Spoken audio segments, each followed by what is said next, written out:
유족들의 동의도 받지 않고 유족들이 싫다는데 이태원 참사 희생자들의 이름, 명단을 함부로 공개하는 건 어떤 행위일까요? 많은 전문가들은 이것 또한 유가족들에 대한 폭력이다라는 지적이 나오고 있습니다. 그런데 민주당 일각에서는 온라인 추모 공간을 만들겠다라고 또 이야기를 해서 유족들이 반발을 하고 있다고 해요. 그 이야기 지금 시작하겠습니다. 실명 공개의 역풍. 실명을 공개하자라는 첫 제안을 했던 이재명 대표는 침묵을 하고 있다라는 보도도 조금 전 소개해드린 바 있습니다. 자, 민주당 일각에서는 온라인 추모 공간을 만들겠다라고 나섰습니다. 이야기 들어보시죠.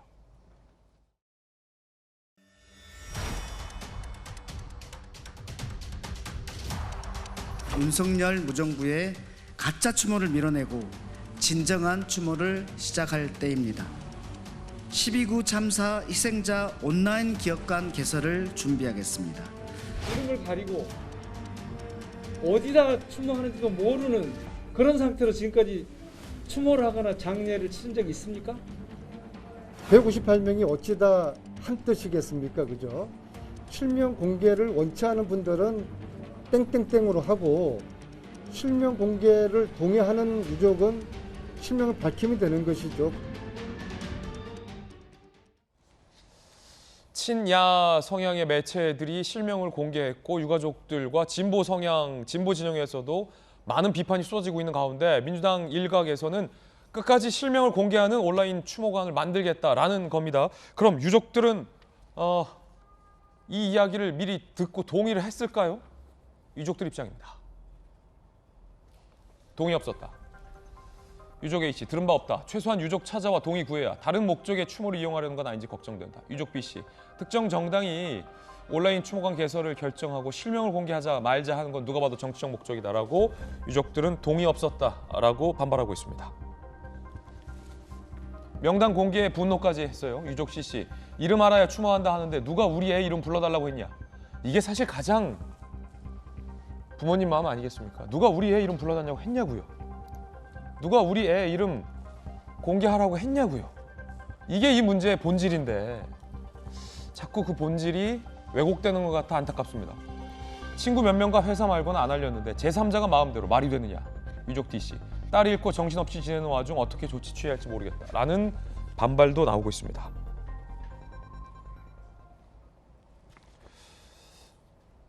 전주혜 의원님 어떻게 보십니까? 저는 굉장히 분노감이 많이 치미네요. 저걸 보니까. 왜냐하면 지금 이틀 전에 뭐 민들레라는 그 매체에서 희생자들의 지금 명단을 그냥 공개를 해버려가지고 사회적인 비판을 많이 받고 있잖아요. 뭐 그래서 또 일부 뭐 그 유족들의 또 반대를 전달받은 경우에는 또 이름을 좀 삭제를 하기도 했는데.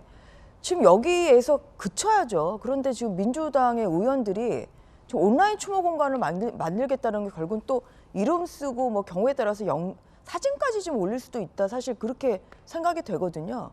그럼 생각을 해보세요. 이게 정말 이거는 유족들의 동의를 명백한 저는 2차 가해라고 생각합니다. 2차 가해다. 2차 가해죠. 왜냐하면 묻는 것 자체에 유족들에게 이것을 올릴까요 말까 아까 그 유족들의 동의를 받아서 올리겠다고 하는데 유족들에게 올릴까요 말까요로 물어보는 것 자체가 굉장한 2차 가해입니다. 예. 첫 번째. 두 번째는 그 연락처 어떻게 알았습니까? 저는 그게 굉장히 의문스러워요. 지금 이 이름을 어떻게 알고 그러면 유족들에게 그 동의를 구하기 위해서는 연락을 해야 되는데 그러면 연락처를 어떻게 구하냐고요. 그럼 이거를 그러면 알고 있는 그 유족들이 나는 반대한다고 해서 민주당에 먼저 연락해야 됩니까? 굉장히 이것은 저는 야만스럽다고 생각합니다. 야만스럽다라는. 네. 저는 민주당이 정말 이러면 안 돼요. 거기다가 민영비 의원은 지금 위장탈당하신 분인데 왜 저기 있는지도 모르겠고요. 정말 이거는 재난의 정치화뿐만 아니라 그 국민적인 이런 슬픔에 오히려 이것을 정치적으로 이용하려는 목적이 너무 보여서 정말 이것은 자제를 해야 된다. 정말 이것은 지성인으로서의 모습을 보여야 된다. 너무 반지성적이고 국민으로서는 저는 국민 한 사람 없어 이 자리에서 정말 치밀어오는 분노를 참을 수가 없습니다. 어떻게 이럴 수가 있는지. 지금 유족들이 싫다고 하는데도 어떻게 이럴 수가 있는지 이것은 어떠한 저는 그 법적인 정말 제재를 할 수 있다고 하면 이것은 법적인 제재를 충분히 취할 수 있는 것이라고 생각을 하고 있습니다. 그래서 민주당에서 이러한 움직임을 지금 보이고 있을 때 오히려 민주당 대표가 지금 가만히 있어요. 오히려 민주당 대표 그 이재명 근데 당대표가 얼마 전에 무슨 얘기를 했냐면 이런 얘기를 하셨죠. 뭐 그 영정 앞에서 이름을 불러드리는 게 왜 패륜이냐. 그게 패륜이죠. 동의 없이 하는 게 이게 패륜이죠. 지금 민주당의 이러한 의원들이 또 문진석 의원의 그 문자 그 사진이 공개되지 않았습니까? 뭐 이것을 다 이 희생자분들의 뭐 이름이나 연락처 이런 거 알아가지고 이것을 또 공개해야 된다. 뭐 이것을 주고받는 지금 문자가 공개가 또 사진이 찍혔고요. 또 거기에다 더 탐사라는 이 매체, 이 명단 공개에 지금 연루된 그 같이 한 그 더 탐사라는 매체는 이것은 저번에 그 국감에서 김의겸 의원이 청담동 이 뭐 술자리 녹취록 뭐 이것을 공개를 했을 때 나온 본인이 스스로 협업을 했다고 실토한 이 매체거든요. 그래서 이 더 탐사가 여기에 또 관여를 하고 있고 예. 그리고 민들레라는 또 이 단체에는 유시민 뭐 전 의원이나 여러 이 성향의 이런 분들이 있고 좀 이러고 있는 상황에서 지금 민주당에서는 이것을 그만둬라. 사실 저는 이재명 대표가 이러한 이야기를 충분히 해야 되는데 왜 침묵하는지 참 이게 좀 궁금하고 민주당 차원에서 이것은 중단하라 이러한 당 자체의 지성적인 모습을 저는 보여야 된다고 생각합니다. 야만적이다. 매우 강한 비판 의견을 주셨습니다. 자, 그럼 민주당의 전용기 의원님. 일단 유족들의 동의를 받아야 되는 것은 저는 우선돼야 된다고 그렇게 생각을 합니다. 그러나 문제가 있었죠. 왜 이런 논란이 있었느냐를 한번 곰곰이 떠올려 보면 영정과 위패 없는 분향소는 지금껏 처음이었다. 이런 이야기도 있었습니다. 그게 무엇이냐면 대한민국에는 굉장히 많은 사회적 참사가 있었습니다. 뭐 과거를 떠올려 보면 서해 회리오 사건도 있었고요. 그다음에 상품 백화점 참사 사고도 있었고 세월호 참사도 있었습니다. 그때 당시에도 이런 논란이 있었느냐? 그렇지 않았습니다. 보통 추모가라는 것은 누군가를 떠올리고 그 사람을 기리고 지속적으로 생각을 해서 그 사람의 정말 아픔을 우리가 이해하는 것으로 활용이 되는데 아직 정부에서는 그 어떠한 유족 동의 절차를 진행하고 있지 않은 것으로 저는 알고 있습니다. 어저께 예산결산위원회에서 이상민 장관께 유족의 동의 절차를 거치고 있느냐라고 하고 있는데 아직도 진행 중이라고 이야기를 하더라고요. 이게 보름이 지났는데도 유족 동의 절차를 거치지 않은 것은 오히려 하지 않으려고 하는 것이 아니냐 하는 의심이 들 정도였습니다.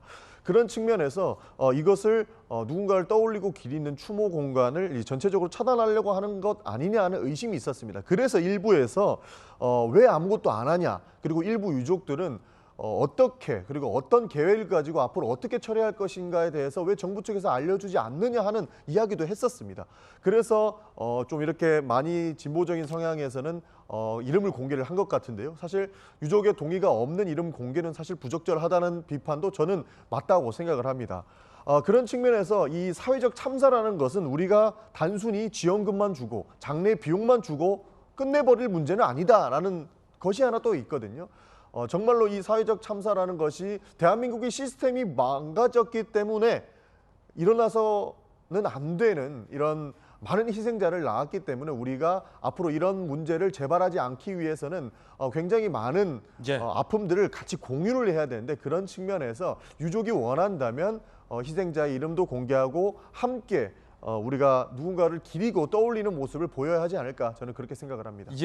자, 그런데 이 사건이 단순히 몇몇 매체가 유족 동의 없이 실명을 공개했다로 그치지 않는 것 같습니다. 그 역풍이 상당해졌고 정치적인 의미도 매우 커졌는데 이 민주당 일각에서 유족 반발하고 있는데도 굳이 실명을 공개한 추모 공간을 만들겠다라고까지 나서면서 친야 성향의 매체가 도대체 이 명단을 어떻게 유출했는지에 대한 문제, 법적 문제도 비화됐고 애초에 유족이 원하지 않는데 실명 공개에 소위 집착을 하는 것이 이재명 대표 의혹을 가리기 위한 방탄용이 아니냐, 정치적 목적이 아니냐라는 논란까지 정치권에 번졌습니다. 실명 공개 역풍이 더 커진 셈입니다. 여당뿐만 아니라 진보 진영 내에서도 강한 비판이 나오고 있습니다. 먼저 여당의 비판부터 들어보시죠. 이러한 폐륜의 1차적인 목적은 이재명 대표를 지키는 것입니다.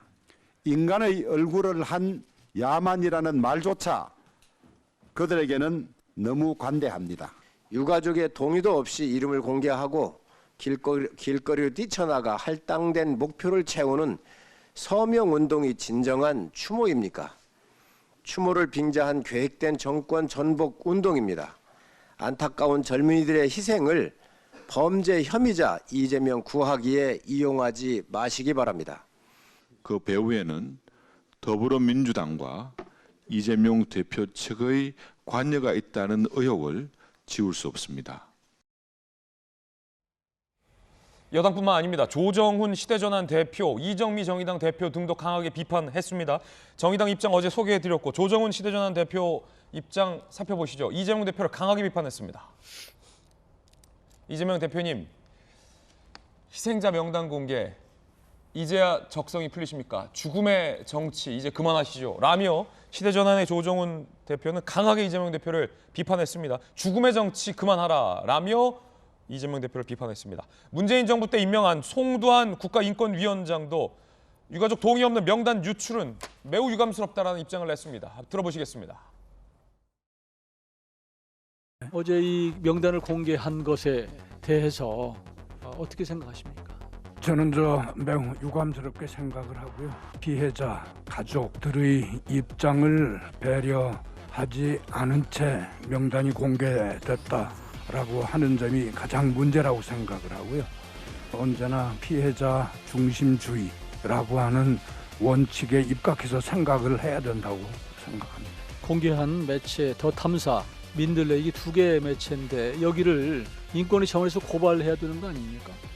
인권위 업무 범위는 사실은 직접 조사를 할 그 범위에 속하지는 않고요. 저희 이제 법률 해석상 아마 다른 어떤 주체에 의해서 고발이 당연히 이루어질 것으로 예상이 되고 또 그건 가능합니다.